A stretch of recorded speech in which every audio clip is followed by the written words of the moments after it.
আসসালামু আলাইকুম। আশা করি আপনারা সবাই ভালো আছেন। তো আজকে আমি কথা বলবো আগামীকাল সকাল ৭টায় আর্জেন্টিনা বনাম আল জাজিরার ফুটবল ম্যাচ নিয়ে। তো আপনারা সবাই জানেন গত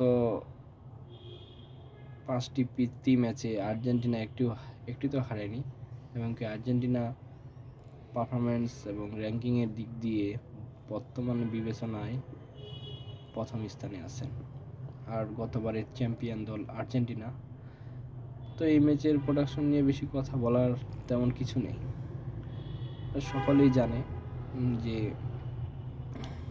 আল জাজিরা তেমন একটা ভালো শক্তিশালী টিম না। আর্জেন্টিনার মোকাবেলা করতে গেলে আর্জেন্টিনার মেসি, মার্টিনোস আর অনেক রক্ষণাবেক্ষণ মনে করেন যে অনেক ভালো ভালো প্লেয়ার আছে আর্জেন্টিনাতে, যেগুলো মনে করেন প্রতিপক্ষের ঘাম ছেড়ে দেওয়ার মতো। আর আল জাজিরা তো নতুন টিম, তো অবশ্যই সেখানে ২-৩, ২-০, ২-৩ ব্যবধানে অর্থাৎ ৩-০ এমন ব্যবধানে আর্জেন্টিনা জিততে পারে। এখানে প্রোডাকশন করার কিছু নেই। আর্জেন্টিনা গতবারের চ্যাম্পিয়ন দল। আর্জেন্টিনা এখনও র্যাঙ্কিংয়ের দিকে প্রথম স্থানে আছে এবং কি অনেক ভালো দুর্দান্ত শক্তিশালী একটা টিম।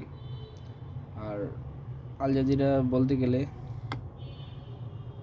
খেলে ভালো টিম, বিশ্বকাপে চান্স পাইছে, যেহেতু নতুন টিম, ভালো টিম, বিশ্বকাপে চান্স পাইছে, তো ওরা অবশ্যই ভালোটা সেরাটা দেওয়ার চেষ্টা করবে।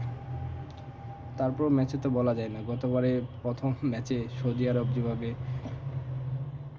আর্জেন্টিনাকে একটা গোলে পরাস্ত করে দিছিল, এমন অঘটন না ঘটতে পারে। তবে ফুটবল খেলা এমন একটি খেলা যেখানে বলা যায় না কখন কার দিকে কার পাল্লা চলে যায়। আর আর্জেন্টিনা তো জিতবে, এটা তো সবারই ধারণা। আর আমারও ফুল ধারণা যে আর্জেন্টিনা জিতবে। আর আপনারা তো জানেন, যেহেতু মেসি আছে সেখানে হারার কোনো কথাই নেই। মেসির পায়ে বল গেলে জাদুর মতো গোল বক্সের দিকে এগিয়ে যাবে, এটা সবাই দেখবে। আর আজকের ম্যাচটা দেখার মতো হোক, একটা ভালো ম্যাচ উপহার হোক।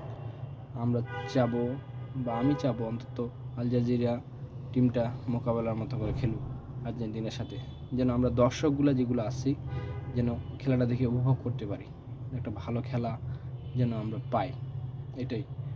আর আমি বাংলাদেশের হিসেবে, মানুষ হিসেবে বলতে পারি, বা যেহেতু আমার বন্ধুবান্ধব সবাই আর্জেন্টিনার সাপোর্টার, তো আমি চাবো আর্জেন্টিনা ম্যাচটা জিতুক এবং কি তারা সামনে এগিয়ে যাক আর চ্যাম্পিয়ন পর্যন্ত খেলতে থাকুক।